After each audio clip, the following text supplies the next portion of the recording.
Hello friends, welcome to GK MCQ। कैसे हैं आप सभी? मैं उम्मीद करता हूं कि आप सब अच्छे और स्वस्थ होंगे।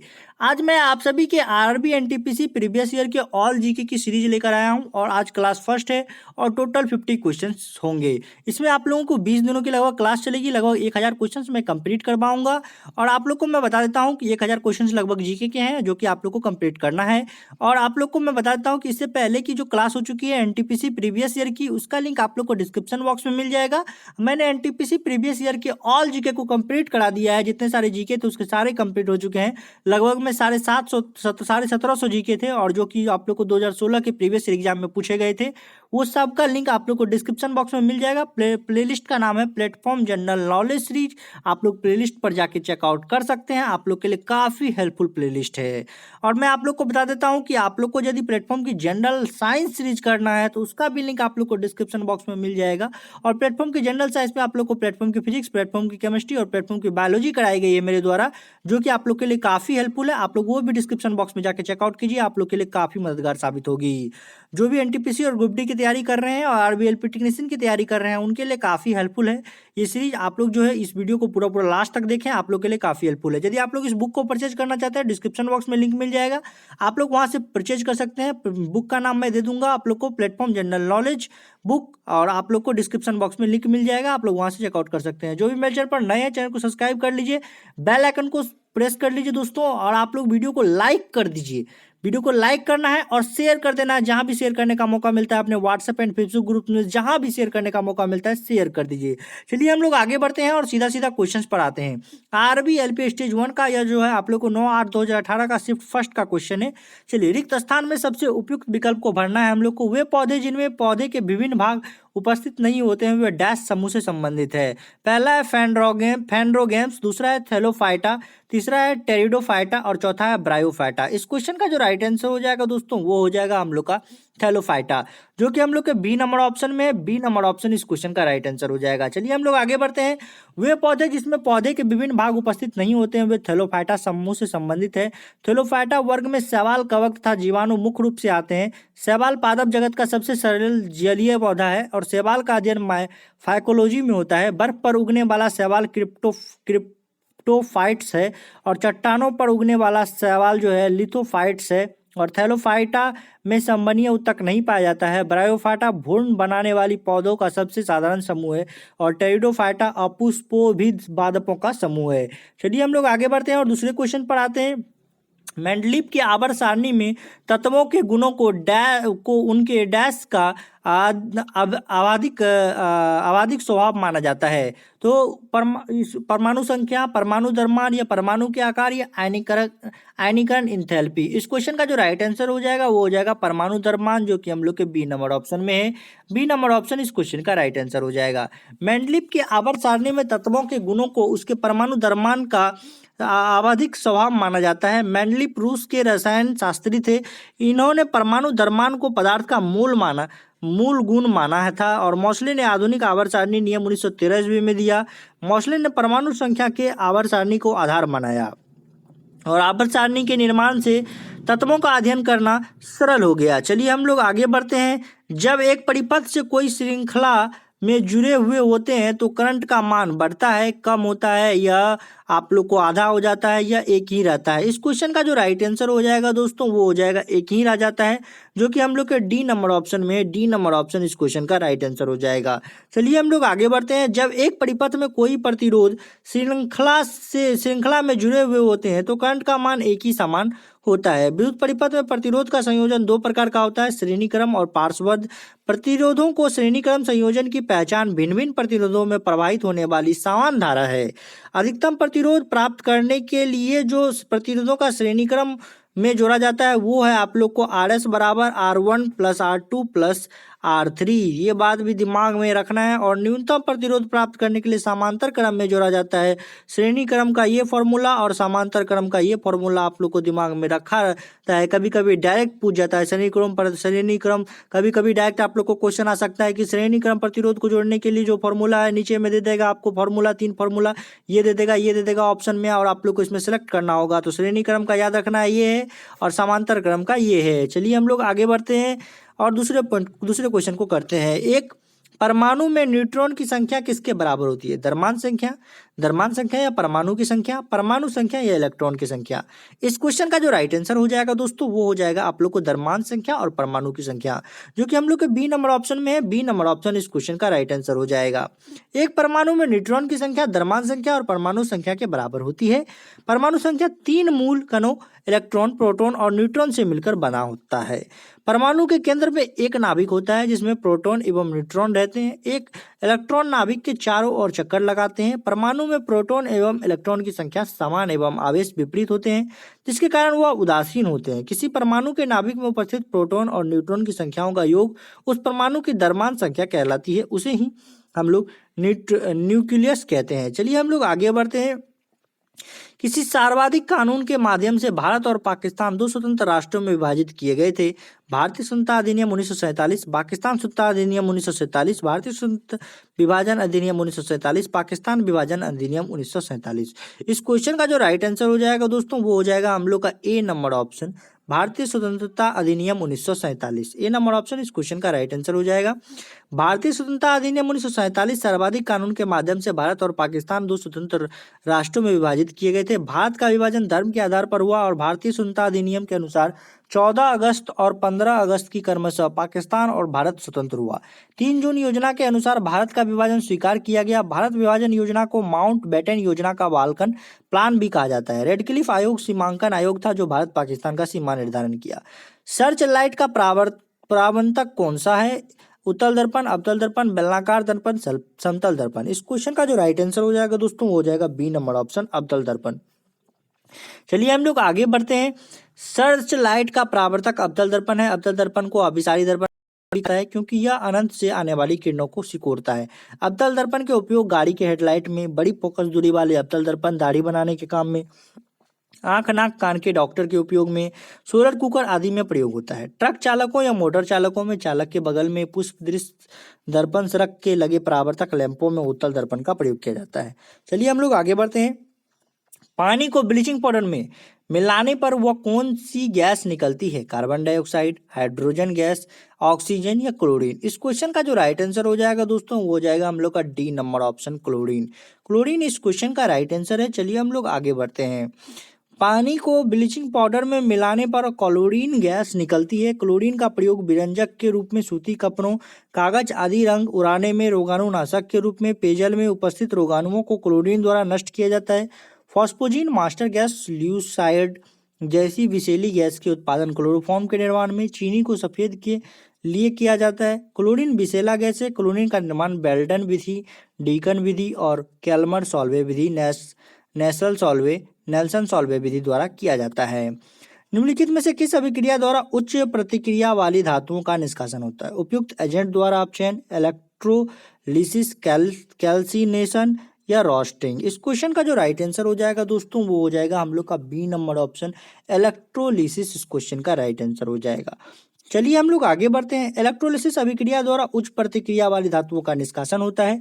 अशुद्ध धातुओं के शोधन प्रक्रम को धातुओं के परिष्करण कहते हैं और अधिक घनत्व वाले अयस्कों का साधन गुरुत्व प्रतिकरण विधि द्वारा किया जाता है। सल्फाइड अयस्कों का साधन फेन उत्प्लावन विधि द्वारा किया जाता है। इस विधि से copper pyrite, galena, silver glass, zinc blende आदि अयस्क में उपस्थित चुंबकीय अशुद्धियों को दूर करने के लिए चुंबकीय सांद्रण विधि का प्रयोग व्यवहार में लाई जाती है। चलिए हम लोग आगे बढ़ते हैं। चिंतावन उपन्यास हाफ ऑफ व्हाट आई से के लेखक कौन है? शशि थरूर, अनिल मेनन, नमिता गोखले, के आर मीरा। इस क्वेश्चन का जो राइट आंसर हो जाएगा वो हो जाएगा अनिल मेनन, जो कि हम लोग के बी नंबर ऑप्शन में है। बी नंबर ऑप्शन इस क्वेश्चन का राइट आंसर हो जाएगा। यह अनिल मेनन द्वारा लिखा गया है और अन्य किताब into the night and in A hot climate है। चलिए हम लोग आगे बढ़ते हैं। अलैंगिक प्रजनन लैंगिक प्रजनन से भिन्न है। अलैंगिक प्रजनन में क्या होता है? प्रजनन में युग्मक पैदा होते हैं, वंश विविधताओं को दर्शाता है, नए जीव जनक माता पिता के समान होते हैं, युग्मक के केंद्रकों का संलयन होता है। इस क्वेश्चन का जो राइट आंसर हो जाएगा दोस्तों वो हो जाएगा हम लोग का सी नंबर ऑप्शन, नए जीव जनक माता पिता के समान होते हैं। इसको चलिए हम लोग आगे बढ़ते हैं। अलैंगिक प्रजनन लैंगिक प्रजनन से भिन्न है। अलैंगिक प्रजनन में नए जीव जनक माता पिता के समान होते हैं। माता पिता से संतानों में विभिन्न लक्षणों के हस्तांतरण का विषय तथा उससे संबंधित कारणों और नियमों का अध्ययन आनुवंशिक कहलाता है। जेनेटिक शब्द का प्रयोग सर्वप्रथम डब्ल्यू वाटसन ने किया और गुणसूत्र में पाए जाने वाले आनुवंशिक पदार्थ को जीनोम कहते हैं। आनुवंशिक लक्षणों को पीढ़ी दर पीढ़ी ले जाने वाले लक्षण को कारक फैक्टर्स कहते हैं। उस धातु का नाम बताएं जिसे आसानी से चाकू से काटा जाता है। सोडियम, तांबा, सोना, एल्युमिनियम। इस क्वेश्चन का जो राइट आंसर हो जाएगा वो हो जाएगा सोडियम, जो कि हम लोग के ए नंबर ऑप्शन में है। ए नंबर ऑप्शन इस क्वेश्चन का राइट आंसर हो जाएगा। उस धातु का नाम बताएं जो आसानी से काटा जा सकता है। सोडियम मुलायम होता है, यह चांदी की तरह सफेद धातु है और इसका आपेक्षिक घनत्व 0.97 होता है। पानी से हल्के होने के कारण यह पानी पर तैरने लगता है। यह विद्युत का सुचालक होता है। सोडियम धातु बेंजीन तथा ईथर में विलय होता है। द्रवित सोडियम का उपयोग नाभिक के रिएक्टरों में ठंडक उत्पन्न करने में होता है। सोना सबसे अधिक अक्रियशील धातु होता है। चलिए हम लोग आगे बढ़ते हैं। रेनवियर के नाडम सूक्ष्म रिक्त स्थान होते हैं जो डैश में पाया जाता है। गैलेनिकृत एक्सॉन, ऑस्टियोब्लास्टस, ग्रांथी कोशिकाओं को कोन्ड्रोब्लास्टस। इस क्वेश्चन का जो राइट आंसर हो जाएगा दोस्तों वो हो जाएगा हम लोग का ए नंबर ऑप्शन। ए नंबर ऑप्शन इस क्वेश्चन का राइट आंसर हो जाएगा। ग्रेनवियर के नोड सूक्ष्म रिक्त स्थान होते हैं जो माइलिनीकृत एक्सॉन में पाया जाता है। ग्रंथियां 3 प्रकार के होते हैं, बाह्यस्राव्य ग्रंथियां, अंतःस्राव ग्रंथियां और मिश्रित ग्रंथियां होती है। चलिए हम लोग आगे बढ़ते हैं। इनमें से कौन सा एक सैप्रोट्रॉप है? कबूतर, कुकुरमुत्ता, पुरुष, शैवाल। इस क्वेश्चन का जो राइट आंसर हो जाएगा दोस्तों वो हो जाएगा बी नंबर ऑप्शन कुकुरमुत्ता। इस क्वेश्चन का राइट आंसर हो जाएगा। चलिए हम लोग आगे बढ़ते हैं। कुकुरमुत्ता एक सैप्रोट्रॉप है। सैप्रोट्रॉप एक अर्धमृत जोबी पोषण है। कुकुरमुत्ता मशरूम में सबसे अधिक मात्रा में प्रोटीन पाया जाता है। नॉस्ट्रॉक, एनाबीना आदि शैवाल नाइट्रोजन स्थिकन की क्षमता रखते हैं। नीलहरित शैवाल का उपयोग ऊसर भूमि को उपजाऊ भूमि में परिणत करने में होता है। और सारगासम नामक बूढ़ी शैवाल तथा कुछ अन्य लाल शैवाल मवेशियों के चारे के रूप में प्रयोग की जाती है। शैवालों के किण्वन से एसिटिक अम्ल प्राप्त किया जाता है। चलिए हम लोग आगे बढ़ते हैं। संवेग को किसके गुणनफल के रूप में व्यक्त किया जाता है? द्रव्यमान और बल, द्रव्यमान और त्वरण, द्रव्यमान और वेग, द्रव्यमान और जड़त्व। इस क्वेश्चन का जो राइट आंसर हो जाएगा दोस्तों वो हो जाएगा सी नंबर ऑप्शन द्रव्यमान और वेग। चलिए हम लोग आगे बढ़ते हैं। संवेग को द्रव्यमान और वेग के गुणनफल के रूप में व्यक्त किया जाता है। वेग बराबर वेग इंटू द्रव्यमान। संवेग एक सदिश राशि है। इसका SI मात्रक किलोग्राम इंटू मीटर पर सेकेंड होता है। जब कोई वस्तु पृथ्वी की ओर गिरती है तो इसका वेग बढ़ जाता है और जिससे उसका संवेग भी बढ़ता जाता है। चलिए हम लोग आगे बढ़ते हैं। नकारात्मक त्वरण निम्न में से किसकी के दिशा में विपरीत होता है? वेग, गति, बल, दूरी। इस क्वेश्चन का जो राइट आंसर हो जाएगा दोस्तों वो हो जाएगा वेग, जो कि हम लोग के ए नंबर ऑप्शन में है। ए नंबर ऑप्शन इस क्वेश्चन का राइट आंसर हो जाएगा। नकारात्मक त्वरण वेग की दिशा में विपरीत होता है। किसी वस्तु के वेग में परिवर्तन की दर को उस वस्तु का त्वरण कहते हैं। इसका SI मात्रक मीटर वर्ग प्रति सेकेंड होता है, प्रति सेकेंड स्क्वायर होता है। यदि वस्तु के वेग के बराबर समान तरलों में बराबर परिवर्तन हो रहा है तो उसका त्वरण एक समान कहलाता है। यदि वस्तु के वेग का परिणाम समय के साथ साथ बढ़ रहा है तो वस्तु का त्वरण धनात्मक होता है। यदि वेग का परिणाम समय के साथ साथ घट रहा है तो त्वरण ऋणात्मक होता है और तब इसे मंदन कहते हैं। त्वरण एक सदिश राशि है। चलिए हम लोग आगे बढ़ते हैं। NH4 के एक अणु के कितने परमाणु होते हैं? 14, 15, 13, 12। इस क्वेश्चन का जो राइट आंसर हो जाएगा दोस्तों वो हो जाएगा हम लोग का बी नंबर ऑप्शन 15। इस क्वेश्चन का राइट आंसर है। चलिए हम लोग आगे बढ़ते हैं। NH4 के एक अणु में 15 परमाणु होते हैं। H3PO4 में 8 परमाणु होते हैं। K2Cr2O7 में 11 परमाणु होते हैं। HClO4 में 6 परमाणु होते हैं। ऑक्टेस वर्गीकरण के न्यूलैंड्स लॉ में निम्नलिखित में से कौन सा अंतिम तत्व है? रेडियम, थोरियम, लोहा या रोडियम। इस क्वेश्चन का जो राइट आंसर हो जाएगा दोस्तों वो हो जाएगा थोरियम, जो कि हम लोग के बी नंबर ऑप्शन में है। बी नंबर ऑप्शन इस क्वेश्चन का राइट आंसर हो जाएगा। ऑक्टेवस वर्गीकरण के न्यूलैंड्स लॉ में थोरियम अंतिम तत्व है। न्यूलैंड्स को अष्टक का नियम है और यह अधिक परमाणु भार वाले तत्व पर लागू नहीं होता है। अक्रिय गैस की खोज हो जाने पर नवम तत्व प्राप्त तत्व प्रथम तत्व के समान गुण वाला होता है, न कि 8वें तत्व के जैसा ही न्यूलैंड्स के नियम में है। चलिए हम लोग आगे बढ़ते हैं। निम्नलिखित में से कौन सा अम्ल लाल चींटियों में उपस्थित होता है? फॉर्मिक अम्ल, टैनिक अम्ल, ऑक्जेलिक अम्ल या मौलिक अम्ल। इस क्वेश्चन का जो राइट आंसर हो जाएगा दोस्तों वो हो जाएगा फॉर्मिक अम्ल, की हम लोग के ए नंबर ऑप्शन में है। चलिए हम लोग आगे बढ़ते हैं। फॉर्मिक अम्ल लाल चींटियों में उपस्थित होता है। नेटल का डंक में मेथोनाइक अम्ल पाया जाता है। सेब में मौलिक अम्ल पाया जाता है। कपड़े से जंग के धब्बे हटाने के लिए ऑक्जेलिक अम्ल प्रयुक्त किया जाता है। सोडा वाटर एवं अन्य पेय पदार्थ में कार्बनिक अम्ल पाया जाता है। चलिए हम लोग आगे बढ़ते हैं। पीर पंजाल रेलवे सुरंग डैश में स्थित है? हिमाचल प्रदेश, उत्तराखंड, जम्मू कश्मीर, सिक्किम। इस क्वेश्चन का जो राइट आंसर हो जाएगा दोस्तों वो हो जाएगा हम लोग का D number option, Jammu Kashmir. इस क्वेश्चन का राइट आंसर हो जाएगा जम्मू। पीर पंजाल रेलवे सुरंग जम्मू कश्मीर में स्थित है। कुछ दर्रे और अवस्थित राज्य दिया गया है। काराकोरम जोजिला दर्रा जम्मू कश्मीर, तजू दर्रा मणिपुर, दिफू दर्रा अरुणाचल प्रदेश और रोहतांग बरालचर दर्रा हिमाचल प्रदेश। चलिए हम लोग आगे बढ़ते हैं। प्रतिरोध की एसआई इकाई क्या है? कूलाम्ब, ओम, जूल, न्यूटन। इस क्वेश्चन का जो राइट आंसर हो जाएगा दोस्तों वो हो जाएगा ओम, जो कि हम लोग के बी नंबर ऑप्शन में है। बी नंबर ऑप्शन इस क्वेश्चन का राइट आंसर हो जाएगा। प्रतिरोध की इसाई इकाई ओम है और कुछ भौतिक राशि और उसकी इसाई इकाई दी गई है। विद्युत आवेश का कूलाम्ब होता है और आप लोग को विद्युत धारिता का फैराडे होता है और विद्युत ऊर्जा का किलोवाट घंटा होता है। विद्युत धारा का एम्पियर होता है और विद्युत विभव का वोल्ट होता है। दिमाग में रखना है। चलिए हम लोग आगे बढ़ते हैं। एक उत्तल दर्पण जिसकी फोकल लंबाई एफ वायु में है तो एक दर्प u बराबर 4/3 में डुबाया जाता है तो दर्प में दर्पण की फोकस लंबाई क्या होगी? तो दर्प में जो दर्पण की फोकस लंबाई क्या होगी? तो इस क्वेश्चन का जो राइट आंसर हो जाएगा क्या है? एक उत्तल दर्पण जिसकी फोकल लंबाई एफ वायु में है और एक दर्प u जो है 4/3 में डुबाया जाता है। अब वर्तमान जो है 4/3 में डुबाया जाता है तो दर्प की फोकस लंबाई क्या होगी? तो दर्प की जो फोकस लंबाई होगी वो हम लोग को फॉर्मूला से सॉल्व करना होगा। दर्पण को दर्प में डुबाने के से उसके फोकस दूरी पर कोई प्रभाव नहीं पड़ता है और लेंस को दर्प में डुबाने से उसकी फोकस दूरी प्रभावित होती है। तो चलिए हम लोग जो है डी नंबर ऑप्शन इस क्वेश्चन का राइट आंसर हो जाएगा। तो एफ ही इस क्वेश्चन का राइट आंसर होगा। चलिए हम लोग आगे बढ़ते हैं। तो इसके कुछ जो है ये डिस्कस पॉइंट दिए गए हैं, आप लोग देख सकते हैं। दर्प में लेंस की फोकस दूरी एफ ए बराबर दिया हुआ है। वायु में लेंस की फोकस दूरी और आप लोग को अपवर्तनांक जो दिया हुआ है यूजी बराबर लेंस का अपवर्तनांक, यूएल बराबर दर्प का अपवर्तनांक। चलिए हम लोग आगे बढ़ते हैं।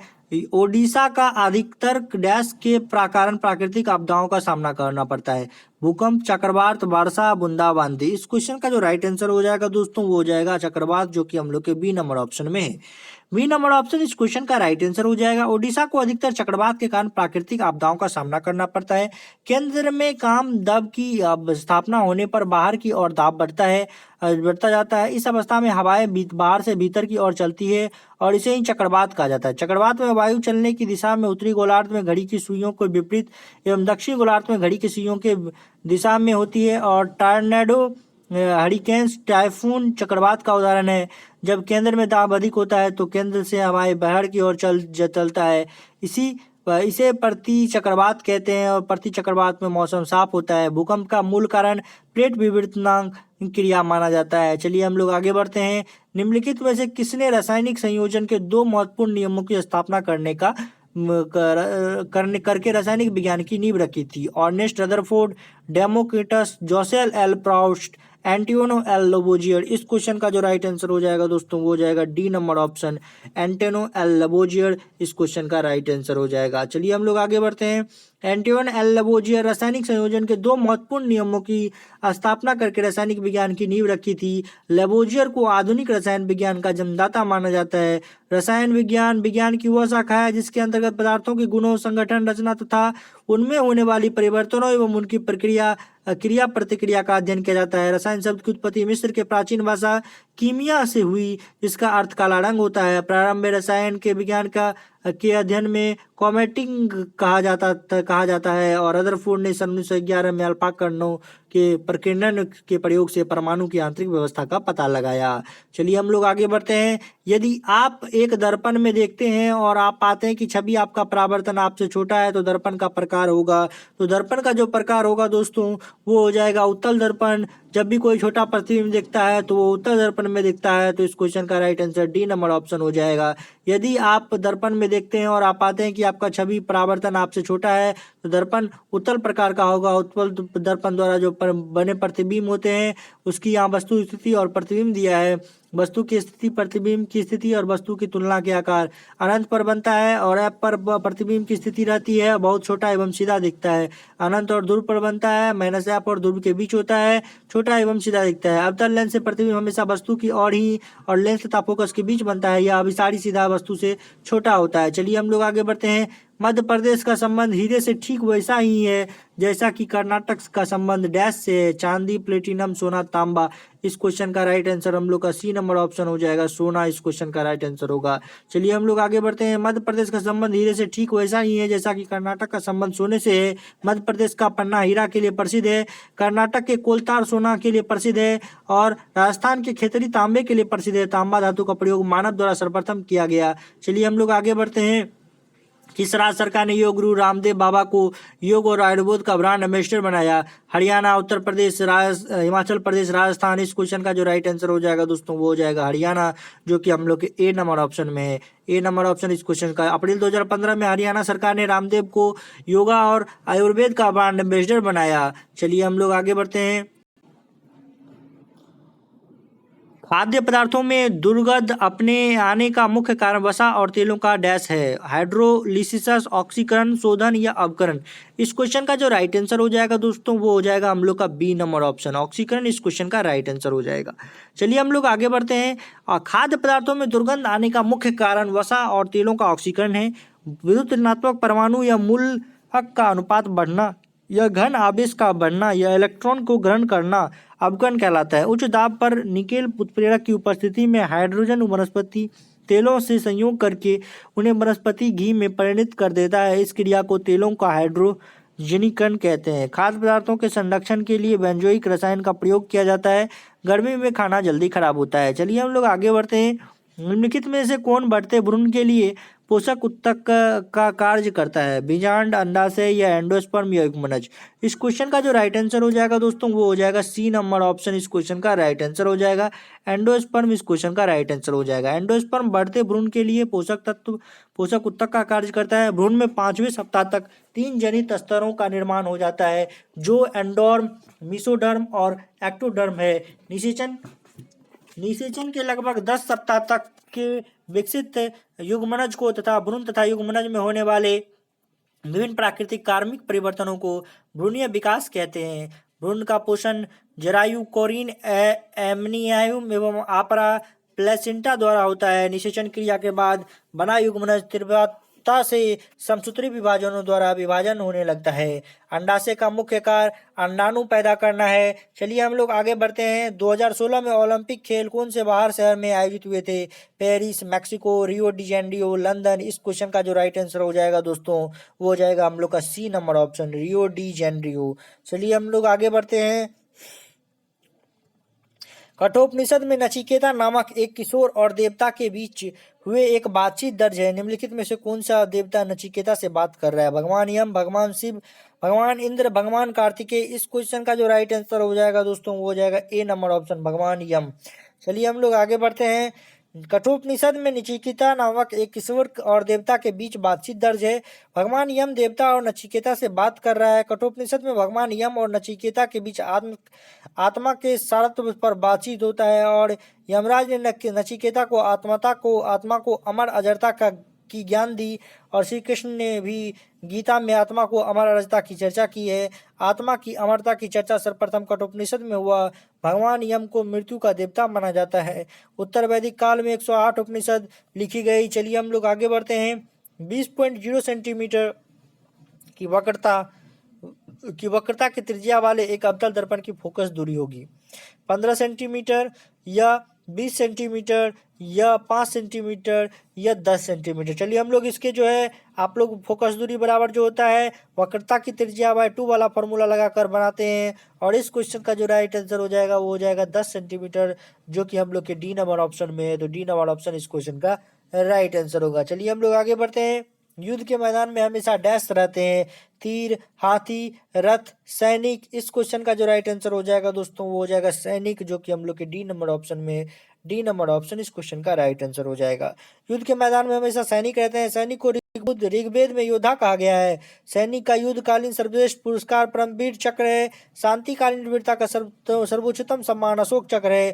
तीर धनुष प्राचीन काल का मुख्य अस्त्र शास्त्र थी। तीर धनुष आज भी आदिवासी समाज द्वारा इस्तेमाल किया जाता है। हाथी भारत के सेना का एक प्रमुख मुख्य विशेषता थी। चलिए हम लोग आगे बढ़ते हैं। दादा साहब फाल्के पुरस्कार किस क्षेत्र में महत्वपूर्ण सार्वजनिक उपलब्धि के लिए दिया जाता है? फिल्म, पत्रकारिता, साहित्य, खेल। इस क्वेश्चन का जो राइट आंसर हो जाएगा दोस्तों वो हो जाएगा ए नंबर ऑप्शन फिल्म। इस क्वेश्चन का राइट आंसर हो जाएगा। दादा साहब फाल्के पुरस्कार फिल्म जगत में महत्वपूर्ण सार्वजनिक उपलब्धि के लिए दिया जाता है।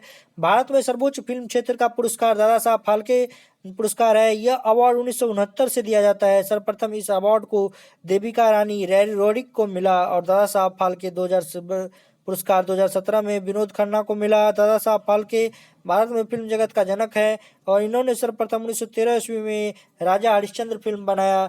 पत्रकारिता में चमेली अवार्ड, प्रेम भाटिया अवार्ड और जड़ पुरस्कार दिया जाता है। चलिए हम लोग आगे बढ़ते हैं। एक कंडक्टर का प्रतिरोध किसके व्युत्क्रमानुपाती होता है? इस क्वेश्चन का जो राइट आंसर हो जाएगा दोस्तों पहला ऑप्शन है तापमान, दूसरा प्रतिरोधकता, तीसरा है अनुप्रस्थ भाग का क्षेत्रफल और चौथा है लंबाई। इस क्वेश्चन का right answer C number option होगा, अनुप्रस्थ भाग का क्षेत्रफल, जो कि हम लोग के सी नंबर ऑप्शन इस क्वेश्चन का राइट आंसर हो जाएगा। एक कंडक्टर का प्रतिरोध अनुप्रस्थ भाग का क्षेत्रफल के व्युत्क्रमानुपाती होता है। ऐसे पदार्थ जिसमें इलेक्ट्रॉन संरचना इस प्रकार की होती है कि कहीं इलेक्ट्रॉन मुक्त हो जाता है और कहीं रिक्त कोटर होल बन जाता है, अर्धचालक कहलाते हैं। इनकी विद्युत चालकता सामान्य ताप पर चालक और विद्युतरोधी पदार्थों के चालकताओं के मध्य होती है। जर्मेनियम और सिलिकॉन अर्धचालक पदार्थ है। प्रतिरोधक कंडक्टर के विपरीत कार्य करता है। अत्यंत निम्न ताप पर कुछ पदार्थों का विद्युत प्रतिरोध शून्य हो जाता है, इसे ही अतिचालक कहते हैं। अतिचालक की खोज 1911 में कैमर लिंदेस ओन्स ने की। चलिए हम लोग आगे बढ़ते हैं। थायरोक्सिन के संश्लेषण के लिए निम्नलिखित में से क्या आवश्यक है? Potassium, sodium, calcium, iodine. इस क्वेश्चन का जो राइट आंसर हो जाएगा दोस्तों वो हो जाएगा डी नंबर ऑप्शन आयोडीन। इस क्वेश्चन का राइट आंसर होगा। थायरोक्सिन के संश्लेषण के लिए आयोडीन आवश्यक है। भोजन में आयोडीन की कमी से घेंगा रोग उत्पन्न हो जाता है। इस रोग में थायराइड ग्रंथि के आकार में बहुत वृद्धि हो जाती है। आयोडीन की मात्रा पहाड़ी क्षेत्रों में कम मिलता है। आयोडीन की मात्रा समुद्री तटवर्ती क्षेत्रों में अधिक मिलता है और सोडियम रक्तदाब नियंत्रण एवं पेशियों का संकुचन आदि में मदद करता है। पोटासियम तंत्रिका आवेग का संरक्षण तथा शरीर में विद्युत अपघटन संतुलन को बनाए रखता है। कैल्शियम और फास्फोरस हड्डियों का मुख्य संगठक है। चलिए हम लोग आगे बढ़ते हैं। एक पौधे के तने या जड़ का घेरा किस कारण बढ़ता है? Lateral meristem, intercalary meristem, extra meristem, apical meristem. इस क्वेश्चन का राइट आंसर जो है वो हम लोग को ए नंबर ऑप्शन हो जाएगा, लेटरल मेरिस्टेम। चलिए हम लोग आगे बढ़ते हैं। एक पौधे के तने या जड़ का घेरा लेटरल मेरिस्टेम के कारण बढ़ता है। जिबरेलिन्स हार्मोन पौधों को लंबा करने तथा फूलों को बनाने में मदद करता है। जड़ पौधा वो का अवरोही क्रम है भाग है जो मूलांकर से विकसित होता है, तना प्रकूर से विकसित होता है और वह पौधे का प्रोतंत्र बनता है। जड़ दो प्रकार की होती है, मूसला जड़ और अपस्थानिक जड़। चलिए हम लोग आगे बढ़ते हैं। निम्नलिखित में से कौन सी धातु केरोसिन तेल में संग्रहित होती है? प्लेटिनम, तांबा, सोडियम, सोना। इस क्वेश्चन का जो राइट आंसर हो जाएगा दोस्तों वो हो जाएगा सी नंबर ऑप्शन सोडियम। इस क्वेश्चन का राइट आंसर हो जाएगा। सोडियम धातु केरोसिन तेल में संग्रहित होती है। आर्द्र हवा में सोडियम की सतह मिलीन पड़ जाती है क्योंकि उस पर Na2O की सतह जम जाती है जो जलवाष्प से संयोग कर सोडियम हाइड्रोक्साइड का निर्माण करती है और सोडियम हाइड्रोक्साइड वायु में उपस्थित CO2 से संयोग कर Na2CO3 बनाता है। यही कारण है कि सोडियम धातु के केरोसिन तेल के अंदर डुबा कर रखा जाता है। यह अत्यंत क्रियाशील तत्व होने के कारण यह मुक्त अवस्था में नहीं पाया जाता है। यह जल के साथ तीव्रता से प्रतिक्रिया कर सोडियम हाइड्रोक्साइड एवं हाइड्रोजन गैस बनाता है। कौन सी भारतीय मुख्यमंत्री के पिता महाराजा थे? चंद्रबाबू नायडू, देवेंद्र फडणवीस, के चंद्रशेखर राव, अमरिंदर सिंह। इस क्वेश्चन का जो राइट आंसर हो जाएगा दोस्तों वो हो जाएगा हम लोग का D number option Amarinder Singh. इस क्वेश्चन का राइट आंसर हो जाएगा। चलिए हम लोग आगे बढ़ते हैं। किस प्रसिद्ध हिंदी लेखक को उनकी कृति दुखम सुखम के लिए व्यास सम्मान 2017 हेतु चुना गया? नमिता गोखले, मीना कंडासामी, झुम्पा लाहिड़ी, ममता कालिया। इस क्वेश्चन का जो राइट आंसर हो जाएगा दोस्तों वो हो जाएगा डी नंबर ऑप्शन ममता कालिया।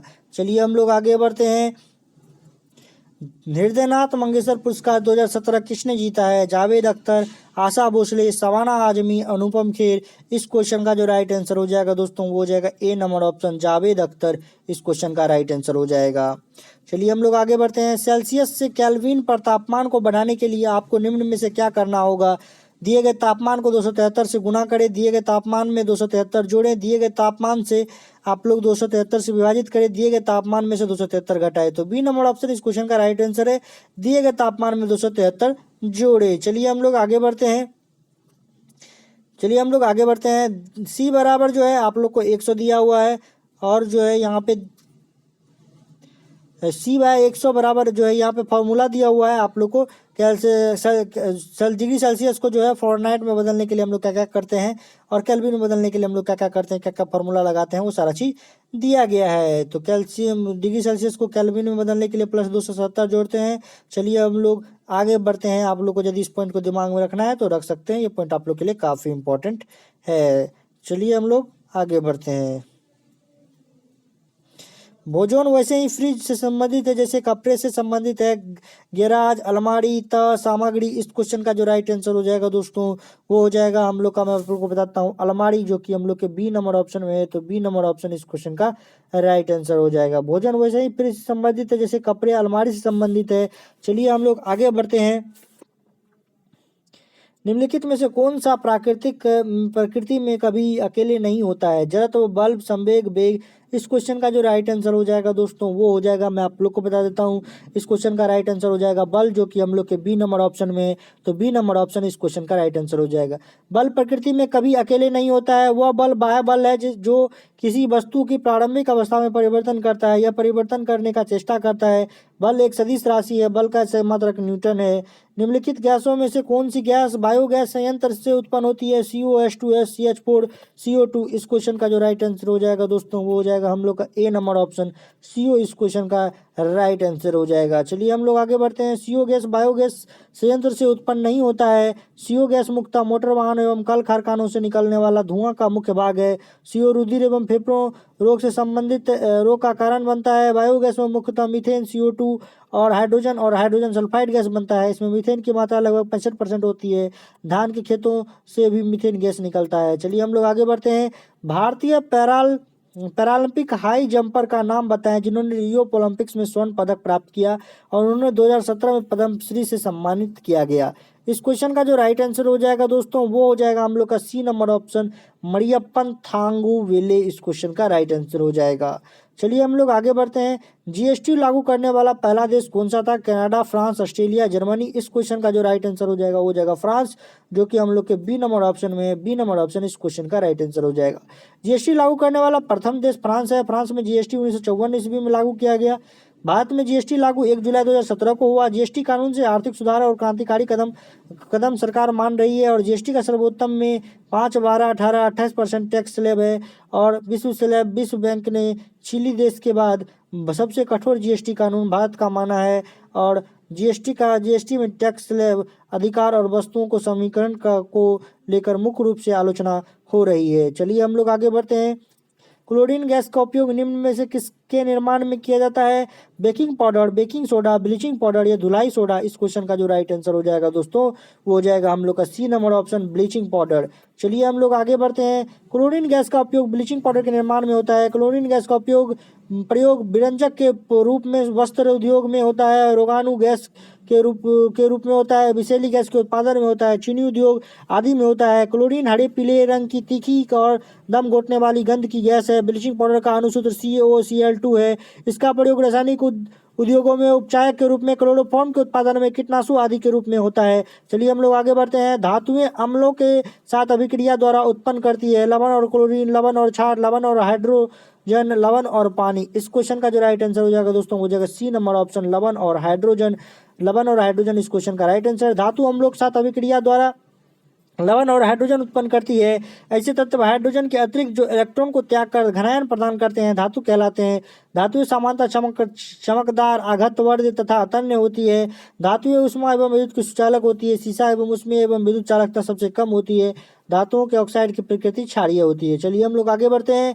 यदि डैश शामिल हो तो और भी अधिक विविधता उत्पन्न हो जाएगी। लैंगिक प्रजनन, बाइनरी विखंडन, वनस्पतिक जनन और लैंगिक प्रजनन। इस क्वेश्चन का जो राइट आंसर हो जाएगा दोस्तों वो हो जाएगा हम लोग का सी नंबर ऑप्शन, वनस्पतिक प्रजनन इस क्वेश्चन का राइट आंसर हो जाएगा। यदि लैंगिक प्रजनन शामिल हो तो और भी विविधता उत्पन्न हो जाएगी। नर युग्मक तथा अंड कोशिका के संयोजन से युग्मनज जायगोट बनता है और इसे ही लैंगिक प्रजनन कहा जाता है।